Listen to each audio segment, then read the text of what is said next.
तर मी इयत्ता 5वी ला असल्यापासून खो-खो खेळ खेळते. आज मी पोस्ट ग्रॅज्युएट आहे आणि क्रीडा कार्यकारी अधिकारी आहे, ते सर्व या खो-खो खेळामुळे. मी माझी पहिली नॅशनल स्पर्धा ही मी 7वीत असताना खेळली. म्हणजे अवघ्या 2 वर्षामध्ये मी खो-खो शिकून 7वीत असताना मी माझी पहिली राष्ट्रीय स्पर्धा खेळली आणि त्या राष्ट्रीय स्पर्धेला मला गोल्ड मेडल आहे. म्हणजे मलाही माहिती होतं फ्युचर नाही आणि माझ्या फॅमिलीलाही माहिती होतं. 1-2 वर्षानंतर घरच्यांनी पण मला बोलले, की खो-खो खेळ वगैरे आता प्रॅक्टिसला जाणं वगैरे बंद कर, कारण त्यामुळे अभ्यासावर परिणाम होतोच. मी अशी घरी रडायचे वगैरे, की प्रॅक्टिसला सोडा वगैरे, पण घरच्यांनी थोडंसं नको बोलायचे प्रॅक्टिससाठी. भारतातील सर्वोच्च खेळाडूचा पुरस्कार जो असतो, इला पुरस्कार, जो छोट्या गटामध्ये दिला जातो, तर तो पुरस्कार मला त्या वर्षी मिळाला. कॅप्टन म्हणून निवडायचं होतं, टीमचा संघाचा संघनायक म्हणून ज्यावेळेस निवड करायची होती, त्यावेळेस वाटलं होतं की माझी निवड होऊ शकते? मला खरं तर नव्हतं वाटलं, कारण की ती माझी दुसरीच इंटरनॅशनल स्पर्धा होती. इंडियाचं कॅप्टन झालं पाहिजे, जे की सगळ्याच प्लेयर्सचं स्वप्न असतं. तर ज्यावेळेस त्यांनी मला कॅप्टन म्हणून जेव्हा निवडलं, त्यावेळेस मला अक्षरशः रडायला आलं, कारण की म्हणजे एवढी चांगली ऑपॉर्च्युनिटी प्रत्येक प्लेयरला नाही मिळू शकत. म्हणजे आफ्टर वर्ल्ड कप आम्हाला क्लास 1ची आम्हाला जी नोकरी आहे ती आम्हाला जाहीर केलेली आहे. खेळामुळे मुलगी वायाला गेली किंवा मुलगा असू देत, तर तसं काही न होता आज म्हणजे माझ्या घरच्यांना असेल किंवा माझ्या रिलेटिव्हमध्ये असेल, की त्यांच्यासाठी मी एक आयडल बनलेली आहे. 10वी नंतर हिने सायन्स घेऊन डॉक्टर फील्डमध्ये वगैरे त्याच्यात काहीतरी केलं पाहिजे. एवढ्या वर्षाचा कालावधी खो-खो खेळासाठी दिल्याच्या नंतर जी काही नोकरी मिळेल ती पहिलं घेणं हे माझ्यासाठी पण एक प्रायोरिटी होती किंवा घरच्यांसाठी पण. आजकाल पालकांनी बघितलं पाहिजे, की मुलांना आवड कशात आहे, कारण की त्यांच्या आवडीविरुद्ध जर आपण केलं तर ते तेवढं तुम्हाला त्याच्यातनं मिळवून देऊ शकणार आहेत का? असं वाटलं होतं, की आपण खो-खो खेळावा का नको, कारण की म्हणजे प्रॅक्टिस करूनही सिलेक्शन वगैरे होत नव्हतं. तर म्हणजे त्यावेळेस असं वाटायचं, की आता खेळ सोडून दिला पाहिजे नाही.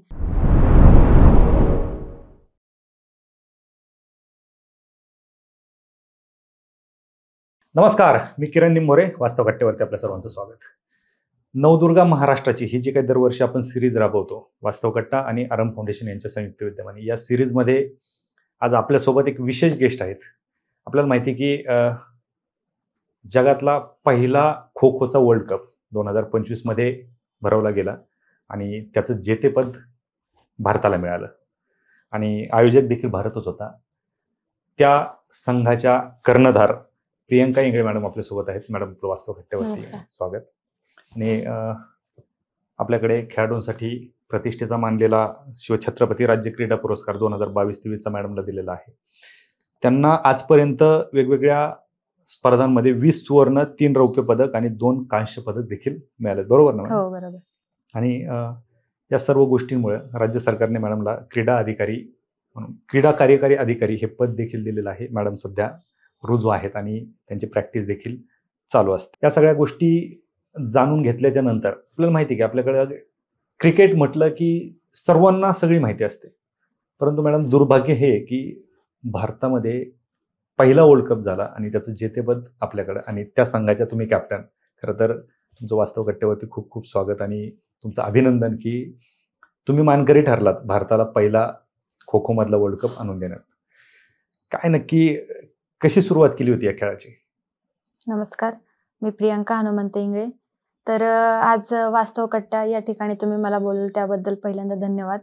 आणि मी सांगेल की खो खो खेळाची सुरुवात म्हणजे हा तर आपला देशी खेळ आहे आणि मेन गोष्ट तो महाराष्ट्रातनं चालू झालेला आहे आणि पुण्यामध्ये त्याचं पहिल्यापासून सुरुवात झालेली आहे. डेक्कन जिमखाना या ठिकाणी खो खोचे जे आहेत ते सगळे रूल डेक्कन जिमखाना या ठिकाणी चालू झाले. तर मी इयत्ता 5वीला असल्यापासून खो खो खेळ खेळते. आज मी पोस्ट ग्रॅज्युएट आहे आणि क्रीडा कार्यकारी अधिकारी आहे, ते सर्व या खो खो खेळामुळे. बर. आणि पण 5वी पासून तुम्ही खेळत होतात, हा मेहनतीचा खेळ आहे. हो, बरोबर. पळायचंय त्याच्यामध्ये. एवढे दिवस सस्टेन कसं केलं तुम्ही? म्हणजे जेव्हा खेळ चालू केला त्यावेळेस खेळ हा फक्त नॅशनल लेवल पर्यंत स्थगित होता, की त्या खो खो खेळाला म्हणजे इंटरनॅशनल लेवल वगैरे असं त्यावेळेस काहीच माहिती नव्हतं, की पुढे जाऊन एवढे इंटरनॅशनल टुर्नामेंट्स त्याचे होतील वगैरे. पण शाळेमध्ये जो स्पोर्ट्स डे असतो त्या स्पोर्ट्स डेला मी रनिंगमध्ये पहिली आले आणि त्यानंतर आमचे जे कोच आहेत अविनाश करवंदे सर, ज्यांनी मला खो खो शिकवला, तर त्या सरांनी माझी खो खो खेळासाठी निवड केली. त्या वर्षीपासून मी खो खो खेळायला सुरुवात केलेली आहे. तर आज जवळजवळ 15-16 वर्ष झाली की मी खो खो खेळते. 15-16 वर्ष एका खेळात टिकणं ही खूप मोठी गोष्ट आहे. आणि त्यावेळेस ज्यावेळेस तुम्ही सुरुवात केली त्यावेळेस माहिती होतं याला फ्युचर नाहीये काही. कारण भारताच्या बाहेर जाऊन तुम्ही खेळू खेळू शकत शकत नाहीत ना, नाही, हा. ऑलिम्पिक आहे ना, कुठलेच इंटरनॅशनल कुठल्याच स्पर्धा टुर्नामेंट नाहीये. नव्हत्या.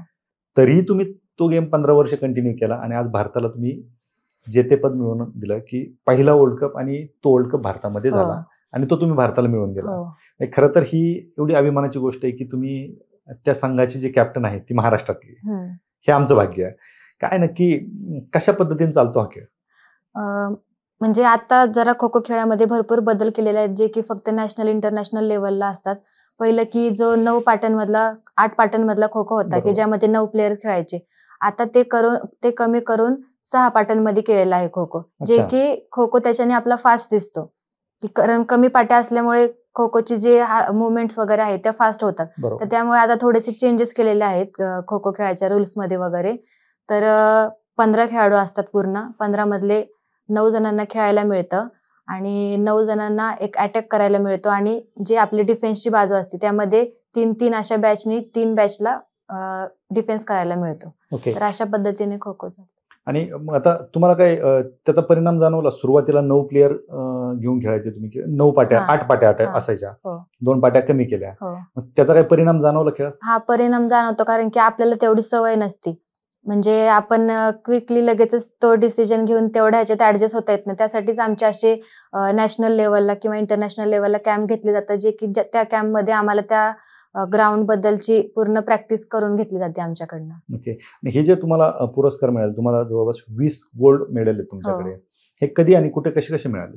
म्हणजे मी 5वी पासून जेव्हा खेळायची सुरुवात केली, तर मी माझी पहिली नॅशनल स्पर्धा ही मी 7वीत असताना खेळली. म्हणजे अवघ्या 2 वर्षामध्ये मी खो खो शिकून 7वीत असताना मी माझी पहिली राष्ट्रीय स्पर्धा खेळली आणि त्या राष्ट्रीय स्पर्धेला मला गोल्ड मेडल आहे.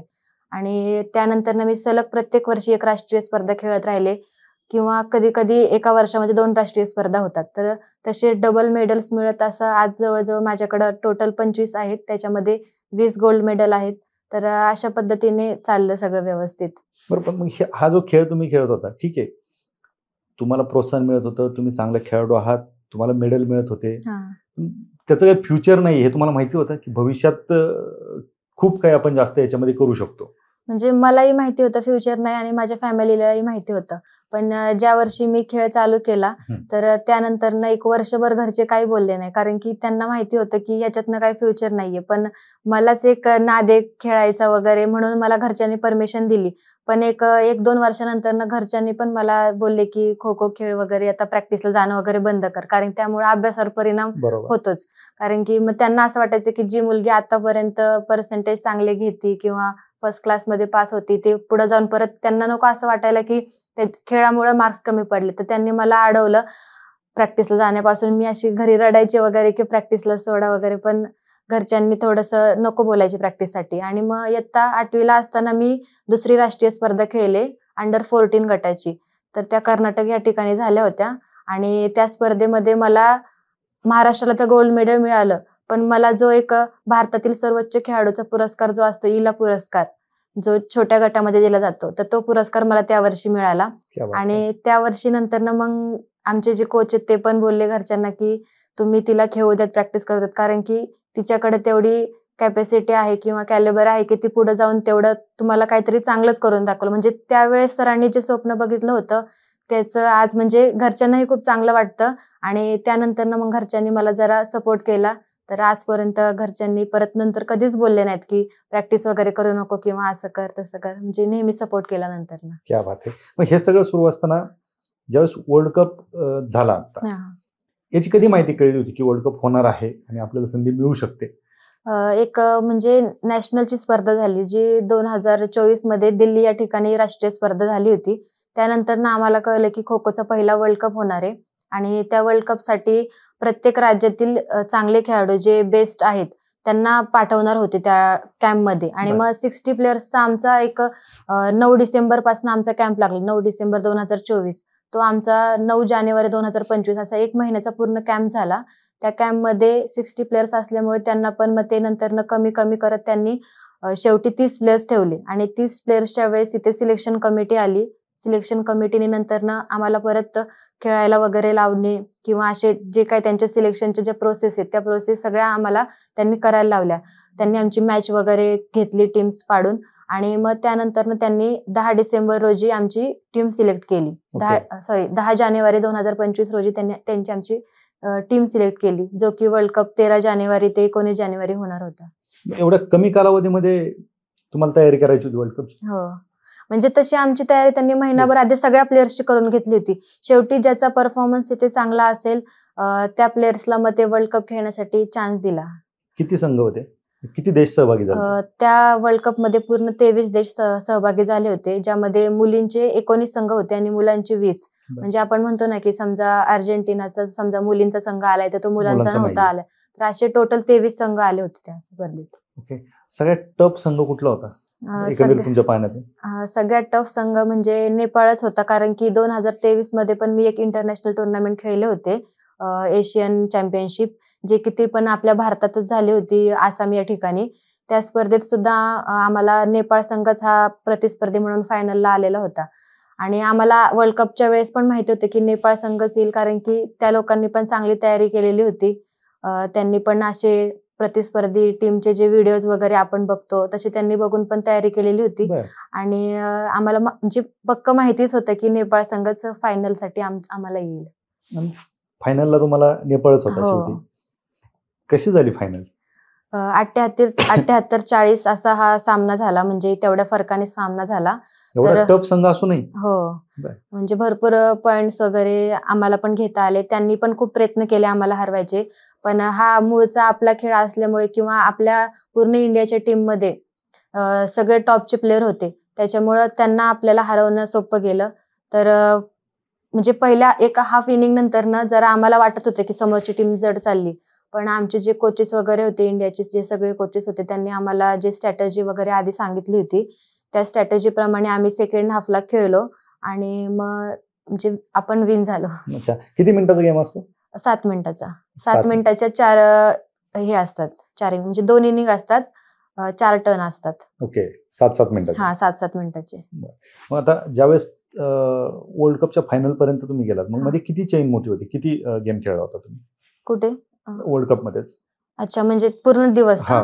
तर पूर्ण आपल्या 7 मॅचेस झाल्या. 7 दिवस खो खो होता, तर 6 मॅचेस आपल्या मुलींच्या झाल्या, ज्यामध्ये आपण पहिली मॅच साऊथ कोरिया सोबत खेळलो, मग बांगलादेश असेल, श्रीलंका असेल, साऊथ आफ्रिका असेल, नेपाळ वगैरे अशा आपल्याला 7 मॅचेस खेळायला मिळाल्या, मलेशिया वगैरे. तर सगळ्या मॅचेस ह्या भरपूर फरकाने झाल्या, म्हणजे एवढ्या फरकाने होतील असं आम्हालाही वाटलं नव्हतं. पण अजून आपला खो खो हा फक्त एशियन कंट्रीज मध्येच पोहोचलेला आहे, तर असं बाहेर वर्ल्ड लेवलला अजून पोहोचायला त्याला थोडा वेळ लागेल.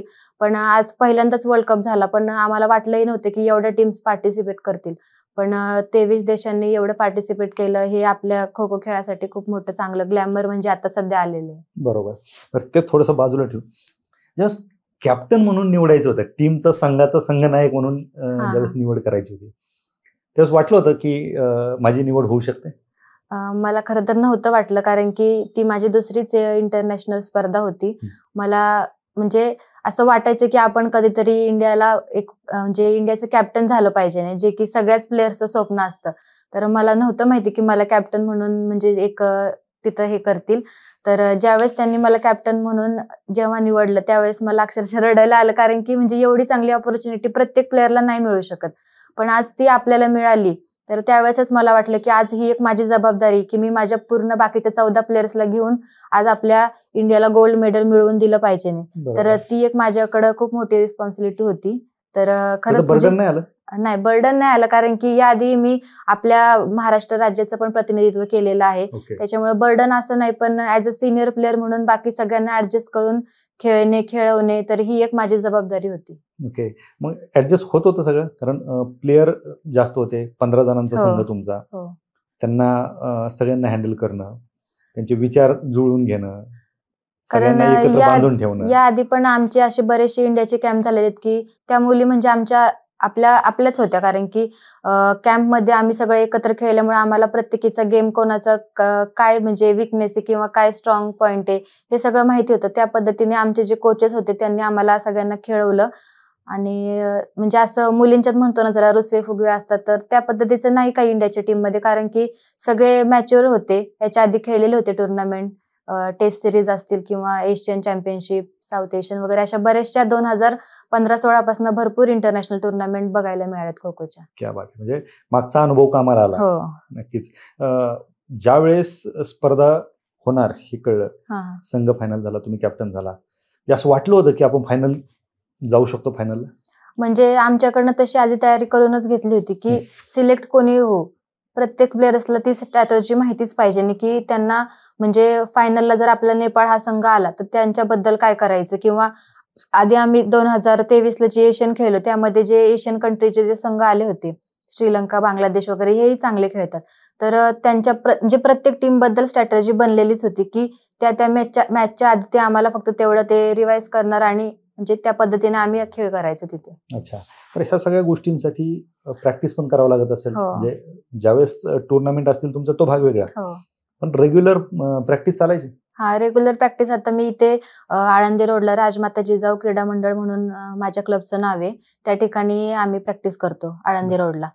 तर माझ्या ग्राउंडवरती जवळजवळ 70 मुली आहेत. म्हणजे आधी एवढ्या मुली नव्हत्या, पण आफ्टर वर्ल्ड कप खूप म्हणजे बदल झालाय ग्राउंडवरती, किंवा मुलींच्या खेळामध्ये पण म्हणता येईल, किंवा जे पॅरेंट्सची म्हणजे दृष्टिकोन असतो, जसं की माझ्या पालकांचा होता की त्याच्यातनं काही फ्युचर नाही, पण आज आपल्याला खो खो खेळातनं करिअर, फ्युचर सगळंच बघायला मिळते. म्हणजे फायनान्शियल असेल किंवा आपल्या जॉब ऑपॉर्च्युनिटी असेल, त्याच्यातनं सगळं बघायला मिळतं. तर त्यानंतरनं आमच्या ग्राउंडवरती बरेचसे खो खो खेळासाठी पालकांनी स्वतः मुलींना आणून सोडलं, की तुम्ही म्हणजे यांना खो खो खेळायचंय असं. अच्छा. काय अडचणी काय असतात त्या खेळामध्ये? कारण खेळ हा खूप म्हणजे तुम्ही रनिंगमध्ये पहिला आला होता म्हणून तुम्ही त्या खेळाकडे वळलात. म्हणजे त्याला ताकद पाहिजेत त्या गेमसाठी. काय अडचणी येतात? ताकद म्हणजे आता आमच्या ग्राउंडवर तर आम्ही सकाळी 3 तास प्रॅक्टिस करतो, म्हणजे 2-2.5 तासाचा फिटनेस असतो, बाकी स्ट्रेचिंग वगैरे सगळं हे होण्यासाठी.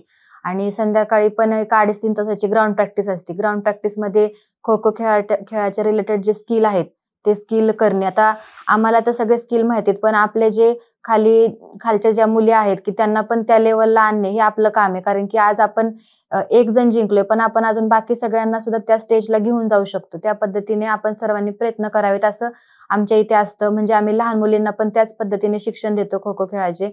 आणि सकाळचा आमचा फिटनेस वर्कआउट चालतो, जो की खो खो खेळासाठी खूप महत्वाचा आहे. म्हणजे स्टॅमिना, एंड्युरन्स, मोबिलिटी वगैरे ह्या सगळ्या गोष्टी खो खो खेळासाठी खूप महत्वाचे. आणि डाएट वगैरे कसा असतो? डाएट वगैरे नॉर्मल असतो. म्हणजे खो खो खेळासाठी असं काही स्पेसिफिक नाही, पण ज्यातनं आपल्याला प्रोटीन, कार्बोहायड्रेट्स वगैरे सगळं हे मिळायला पाहिजे नाही. तर त्या पद्धतीचं डाएट असं प्रत्येक कोच वगैरे आम्हाला सांगत असतात नेहमी. अच्छा. आपण पाहतो की हे रेसलर असतात किंवा क्रिकेटची टीम असेल किंवा जे प्रतिष्ठित खेळ आहेत, यांच्यासाठी खेळाडूंना बरंच आर्थिक सहाय्य सरकार करतं, वेगवेगळे एनजीओज असतात किंवा कुठल्या कंपनीज असतात करतात. असं काही खो खोसाठी होतं? हा, खो खोसाठी पण आहे. म्हणजे इंटरनॅशनल लेवलला आपण बघतो की साई नावाची जी एक अकॅडमी आहे, स्पोर्ट्स अथॉरिटी ऑफ इंडिया, ते म्हणजे असं नाही की स्पेसिफिक कुठल्या गेमसाठी आहे. खो खो, कबड्डी वगैरे ह्या गेमसाठी सुद्धा तिथं आहे. म्हणजे तिथं जर आपण असलो तर ते आपल्याला पूर्ण डाएट असेल किंवा फायनान्शियल काही सपोर्ट असेल तर ते आपल्याला आपल्या भारत सरकारकडनं पण मिळतं. आणि इव्हन आपण महाराष्ट्र गव्हर्नमेंटचं जरी बघितलं तरी आपल्याला महाराष्ट्र गव्हर्नमेंटकडनं सुद्धा भरपूर फायनान्शियल सपोर्ट मिळतो. म्हणजे आफ्टर वर्ल्ड कप आम्हाला भरपूर काही काही मिळालेलं आहे. आणि जॉब म्हणजे पैसाच वगैरे सगळं असतं असं नाही म्हणणार, पण जॉबच्या बाबतीत जर आपण बघायला गेलं, म्हणजे आपले जे डेप्युटी सीएम आहेत अजितदादा, त्यांनी जे सगळं खेळाडूंसाठी केलेलं आहे, तर म्हणजे एवढं कोणी करणार नाही एवढं आपल्या महाराष्ट्र गव्हर्नमेंटकडे आहे. म्हणजे मी बाकीच्या गव्हर्नमेंटकडे तेवढे जॉब ऑपॉर्च्युनिटी पण नाही, पण आपल्या इथं जे आहे म्हणजे इंडियन पोस्टात असेल किंवा रेल्वे असेल, इन्कम टॅक्सला, म्हणजे मी स्वतः सुद्धा आधी इन्कम टॅक्सला जॉबला होते मुंबई या ठिकाणी. तर मी आता इकडं स्टेट गव्हर्नमेंटला जॉईन झाले.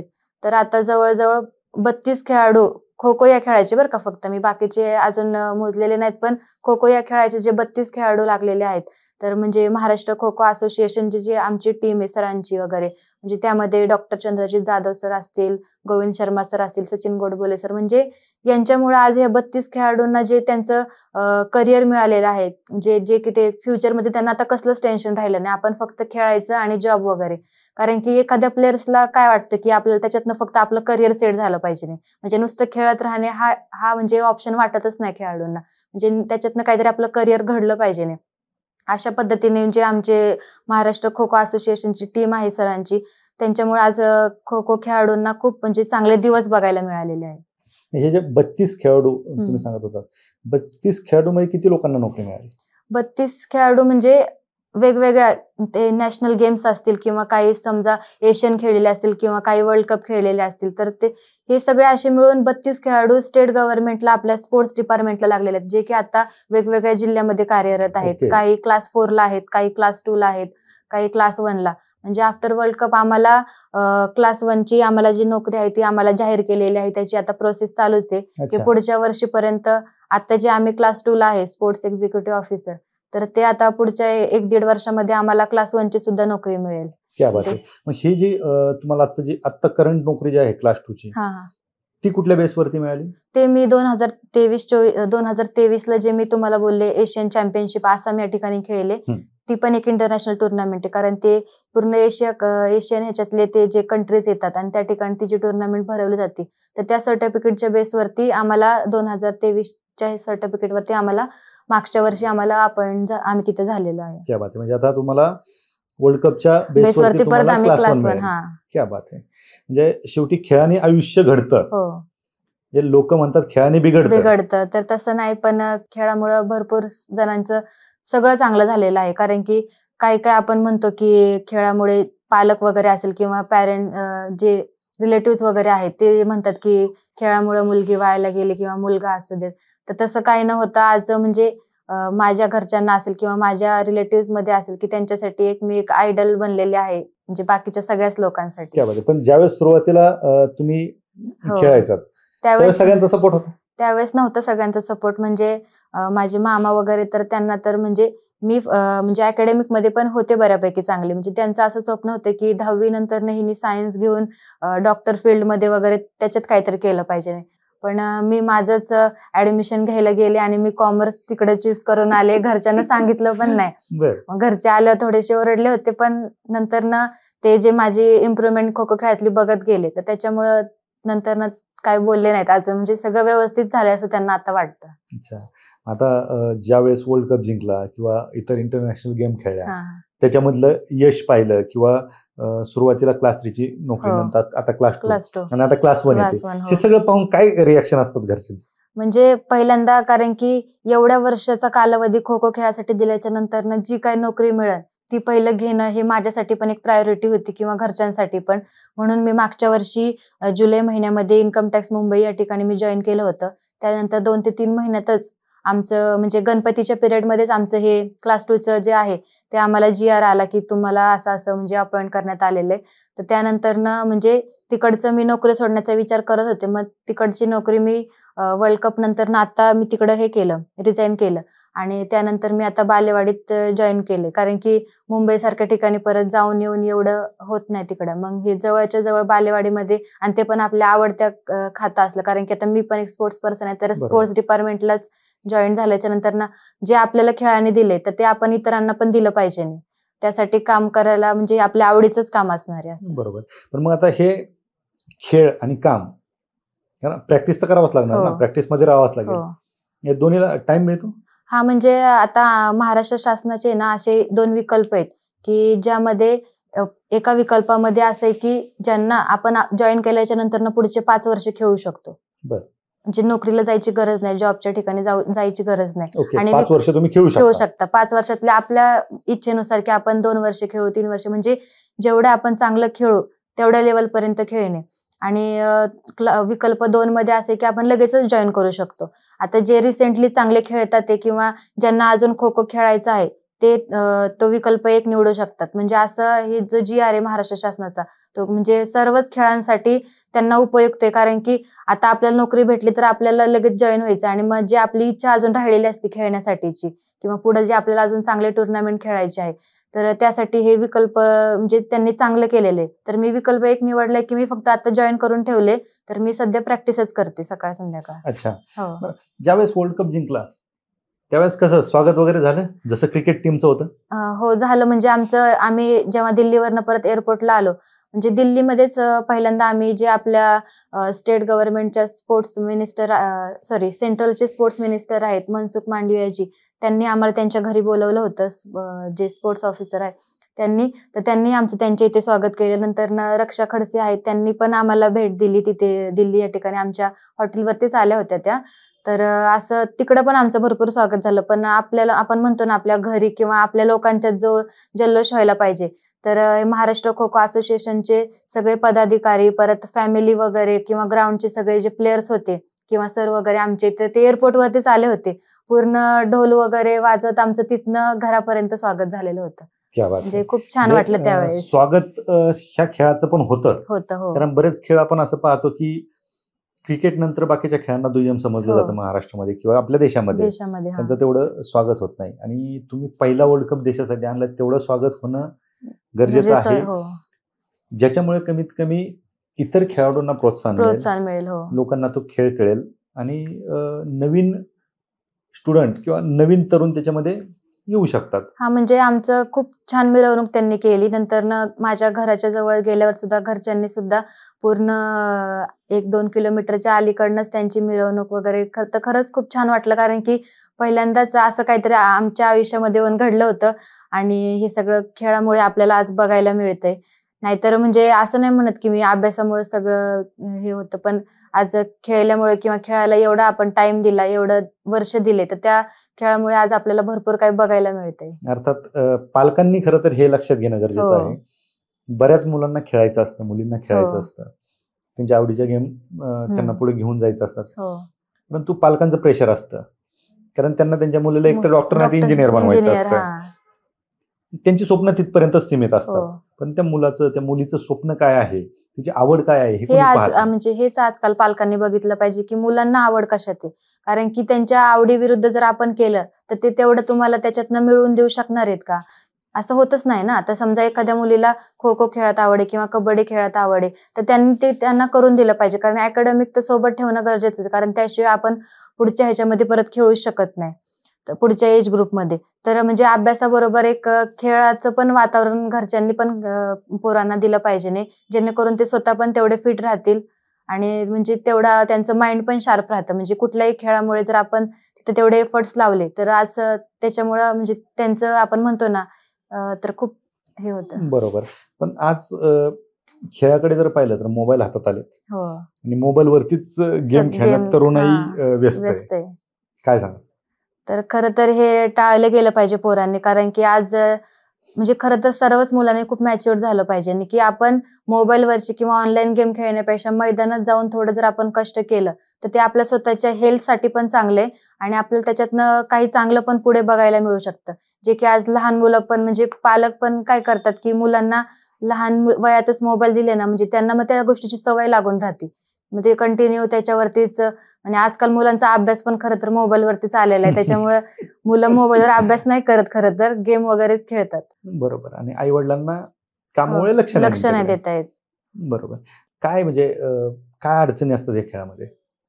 खेळात खरं तर अडचणी असं नाही म्हणता येणार की म्हणजे मला पण एक असा बॅड पॅच आला होता माझ्या एक अंडर 18च्या ग्रुप नंतरनं, की असं वाटलं होतं की आपण खो खो खेळावा का नको. कारण की म्हणजे प्रॅक्टिस करूनही सिलेक्शन वगैरे होत नव्हतं.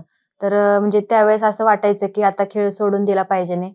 पण कोचेस वगैरे आणि त्यावेळेस घरचे पण थोडेसे म्हणजे त्यांना पण एक खेळाचा बॅकग्राऊंड आलेला होता. तर त्यांनी पण मला समजून सांगितलं की अजून 1-2 वर्ष आपण वाट बघूया, की जर त्याच्यातनं काय चांगलं झालं तर तू कंटिन्यू कर, नाही तर तुला जर वाटत असेल. म्हणजे लिटरली मला घरी रडायला यायचं. कारण की आपण जर एवढी मेहनत करतोय आणि त्याच्यातून तेवढा आउटपुट जर मिळत नसेल, तर असा एक बॅड पॅच आला होता मध्ये अंडर 18च्या एज ग्रुप नंतरनं.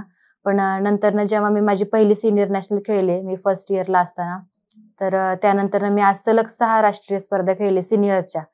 आणि नंतर 2021 मध्ये मला राणी लक्ष्मीबाई पुरस्कार पण मिळालाय, जो की सिनियर नॅशनलच्या स्पर्धेमध्ये मुलींना दिला जातो. कारण बरं. त्यावेळेसही आपल्या महाराष्ट्र राज्याने फर्स्ट प्लेस मारलेली होती आणि त्यावेळेस पण मी महाराष्ट्र टीमची कॅप्टन होते आणि कॅप्टन असताना सुद्धा मला म्हणजे तो पुरस्कार मिळाला हा माझ्यासाठी म्हणजे खूप त्यावेळेसपासून मी जास्त इन्स्पायर झाले, की हा आता आपल्या राष्ट्रीय स्पर्धेतला पण पुरस्कार मिळाला तर इथून पुढे आपण कंटिन्यू परत केलं पाहिजे नाही जोरदार. क्या बात आहे. म्हणजे यश हे हो. सगळ्यात मोठं इन्स्पिरेशन हो. असतं. पहिली इंटरनॅशनल गेम कधी खेळात? मी 2023ला जी 4th एशियन चॅम्पियनशिप झाली आसाम या ठिकाणी, तर त्या ठिकाणी मी पहिल्यांदा इंटरनॅशनल आणि इंडियाला रिप्रेझेंट केलं होतं. तर पहिल्यांदाच बघायला भेटलं की इंटरनॅशनल लेवलचं काय ग्लॅमर असतं. कारण की आपण नॅशनल पर्यंतच खेळलेलो होतो पहिले बरोबर. फक्त. तर 2023ला मला पहिली इंटरनॅशनल खेळायला भेटली. तर म्हणजे त्यानंतरनं मला म्हणजे खूप भारी वाटायला लागले, की हां, आपल्या खेळातनं इंटरनॅशनल लेव्हलला जाता येतं आणि त्या बेसवरती आपल्याला पुढे आपलं करिअरचं पण पाहता येणार आहे. तर ती मी पहिली इंटरनॅशनल टुर्नामेंट खेळली. अच्छा. काय अनुभव असतो ज्यावेळेस भारतातल्याच खेळाडूंसोबत आपण खेळत असतो. हो, स्टेट बदलत असतात. हो. ज्यावेळेस देश बदलतो आणि बाहेरचे खेळाडू सोबत खेळायची संधी मिळते, काय शिकायला भेटतं? म्हणजे खरं तर हा खेळ आपल्या देशातला किंवा आपल्या राज्यातला म्हणता येईल. पण जेव्हा बाहेरच्याच प्रतिस्पर्धींसोबत आपण खेळतो किंवा वेगवेगळ्या देशांसोबत, तर त्यावेळेस आपल्याला माहिती नसते की ते काय पद्धतीने खेळणार आहेत. कारण की त्यांना पण आपण पहिल्यांदाच बघितलेलं असतं. तर माहीत नसतं की काय स्ट्रॅटेजीने ते खेळतील वगैरे. पण आज बघायला गेलं ना, तर त्यांच्याकडे पण तेवढी कॅपॅसिटी आहे. फक्त त्यांना खो-खो खेळाचं नॉलेज नाहीये किंवा त्यांच्याकडे त्या पद्धतीचं स्किल नाहीये. त्या पद्धतीचं स्किल जर त्यांच्याकडे डेव्हलप झालं, तर ते नक्कीच महाराष्ट्राला टफ देऊ शकतात. जसं की आता आपण कबड्डीमध्ये बघतो की इराणची टीम चांगली आहे. तसं खो-खो खेळायला पण थोडे दिवस बदलायला वेळ लागणार नाही. कारण की अशाच जर वर्ल्ड कप सारख्या जर इंटरनॅशनल टुर्नामेंट्स होत राहिल्या, तर ते लोकं पण खो-खो खेळाचं जे ज्ञान आहे किंवा खो-खो खेळाबद्दलचे जे स्किल आहेत, ते सगळे त्यांच्याकडे त्यांनी डेव्हलप करून घेतले, तर ते पण आपल्याला पुढे जाऊन इंडिया टीमला टफ देऊ शकतात. बरोबर. पण खेळ शेवटी आपलाच आहे. हो, ते आहेच. त्याच्यामुळे आपले प्लेयरही तसेच तसेच असतील. असणार आहेत. हो. ओके. आता तुम्ही वर्ल्ड कपमध्ये इंडियन टीमचं प्रतिनिधित्व हो. केलं. भविष्यामध्ये कुठल्या गेम आहेत किंवा कुठल्या टुर्नामेंट्स आहेत की भविष्यामध्ये आता वर्ल्ड कप नंतर आम्हाला कळलं की कॉमनवेल्थ चॅम्पियनशिप होणार आहे किंवा आपण म्हणतो ऑलिम्पिकमध्ये आता 2036ला जे इंडिया होस्ट करणार आहे ऑलिम्पिक, त्यामध्ये पण आमचे जे खो-खो फेडरेशन ऑफ इंडियाचे प्रेसिडेंट आहे सुधांशू मित्तल सर, असं त्यावेळेस ते स्पर्धेनंतर बोलत होते की ऑलिम्पिकमध्ये पण आपला खेळ आला पाहिजे. कारण की जोपर्यंत आपला खेळ ऑलिम्पिकमध्ये येत नाही तोपर्यंत आपल्या खेळाचं स्थान ते मोठं बरोबर. होणार नाही. आणि त्यावेळेस ते बोलले की आपण नेहमीच कार्यरत असणार आहे त्या गोष्टीसाठी की आपला खेळ हा 2036 जी आहे ऑलिम्पिक त्यावेळेस जो येणार आहे, तर त्यामध्ये आपल्या खो-खो खेळाचा समाविष्ट असावा असे नेहमीच सगळ्या पदाधिकाऱ्यांचे प्रयत्न चालू आहेत. तर आम्हालाही वाटते की 2036 मध्ये आपला खो-खो खेळ हा ऑलिम्पिकमध्ये असावा. क्या बात आहे. कारण ओरिजिन त्याचं हो, भारत आहे, महाराष्ट्र आहे आणि त्यातलं पुणे आहे. हो. सो हा गेम असणं खूप गरजेचं आहे. एकंदरीत काय म्हणजे पालकांना काय संदेश द्याल तुम्ही, की बरेच पालक असे असतात की त्यांचं फक्त लक्ष असतं की नाही खेळाकडे जाऊ नका, त्याच्यामध्ये दुर्लक्षित करिअर नाही, करतात. हो, अभ्यास करा.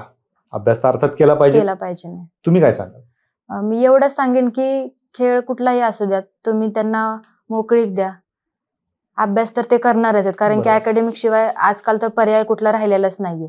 तर खेळाकडे पण त्यांना दुर्लक्षित करू देऊ नका किंवा तुम्ही त्यांना उलट आजकाल पालकांनी खेळासाठी एवढं ग्लॅमर आपल्या महाराष्ट्रात वाढलंय, तर पालकांनी स्वतःहून पोरांना ग्राउंडवरती घेऊन गेलं पाहिजे नाही. कुठल्याही खेळामध्ये त्यांना टाकलं पाहिजे नाही की जेणेकरून त्यांची हेल्थ चांगली राहील आणि त्यांचा अभ्यासाकडे म्हणजे जो शार्पनेस आहे तो खेळामुळे वाढतो. म्हणजे माझं तर असं स्पेसिफिक म्हणणं आहे की जो त्या अभ्यासातला शार्पनेस आहे तो खेळामुळेच वाढतो. कारण की ती जी म्हणजे ते जे कॉन्सन्ट्रेशन असतं किंवा ते जे बघण्याचा एक दृष्टिकोन असतो तो खेळामुळेच वाढतो. बरोबर.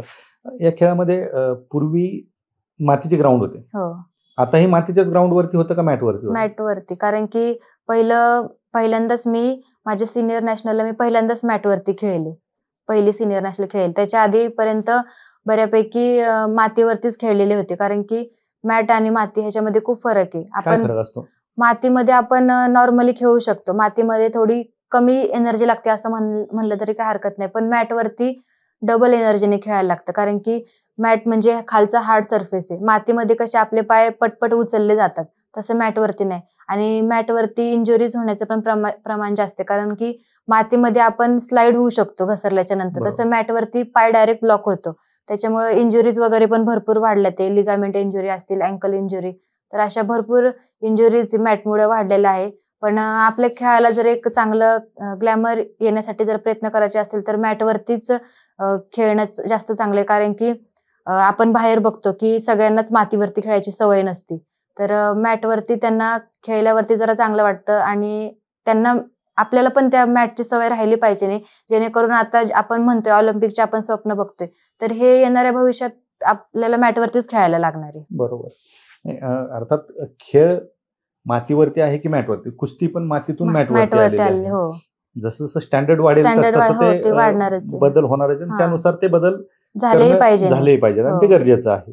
नक्कीच या सगळ्या खेळामध्ये ज्यावेळेस तुम्ही तुमचा प्रवास आठवता, तुम्ही सांगितलं की 18 वर्षाच्या गटानंतर तुम्ही एका डिप्रेशनमध्ये गेला होता, तो तुमचा बॅड पॅच होता. त्यानंतर कधी असं वाटलं की नाही आता थांबवायचंय? नाही, कधीच असं वाटलं नाही त्यानंतर, कारण त्यानंतर मी कंटिन्यू प्रॅक्टिस करून चांगल्या टुर्नामेंट खेळत राहिले आणि आजही आता घरच्यांना वाटतं की आता हिचा जॉब झालाय वगैरे, सगळं झालंय किंवा खेळून वगैरे झालंय, पण मला अजूनही वाटते की मी अजूनही खेळत राहावं किंवा मी स्वतः जरी मला काही भेटलं नाही तरी आपण आपल्या खालच्या पिढीला दिलं पाहिजे नाही, कारण की आज आपल्यासाठी भरपूर लोकांनी कळत नकळत भरपूर प्रयत्न केलेले किंवा आपल्याला भरपूर म्हणजे गायडन्स दिलेले, तर आपण आपल्या खालच्या पिढीसाठी आपण ते केलं पाहिजे नाही, कारण की आपण पण त्यांचं काहीतरी देणं लागतं, म्हणजे मला असं वाटतं. नक्कीच नक्कीच. खरं तर खेळ आहे आणि तो खेळ असा आहे की ज्याच्यामध्ये ताकद लागते आणि एक मुलगी, एक महिला म्हणून त्या खेळात टिकणं तेवढंच जिकिरीचं आहे. आणि तुमच्या कुटुंबाने तुम्हाला, ठीक आहे, सुरुवातीला कुठल्याही पालकांना वाटतं की नाही बाबा, सगळ्यांनाच वाटतं नेहमी की कारण करिअर त्याच्यामध्ये होतं का नाही हे माहिती नसतं, ते अनिश्चित असतं. सो प्रत्येकाचं ते म्हणणं असतं, तरी पण तुम्हाला संधी मिळाली आणि त्या संधीचं तुम्ही सोनं केलं. आज तुम्ही देशाचं नाव जगाच्या कानाकोपऱ्यात पोहोचवलं. तुम्ही त्या विजेत्या टीमच्या कॅप्टन होतात. नक्कीच भविष्यामध्ये देखील देशाचं नाव पुढे नेण्यासाठी तुमचा हातभार लागणार आहेच आणि तो लागेल अशी अपेक्षा आहे. तुम्ही वास्तव कट्ट्यावरती आलात आणि खरंच मनसोक्त गप्पा मांडल्या, तुमचा प्रवास मांडला, त्याबद्दल आपलं खूप खूप आभार. Thank you sir.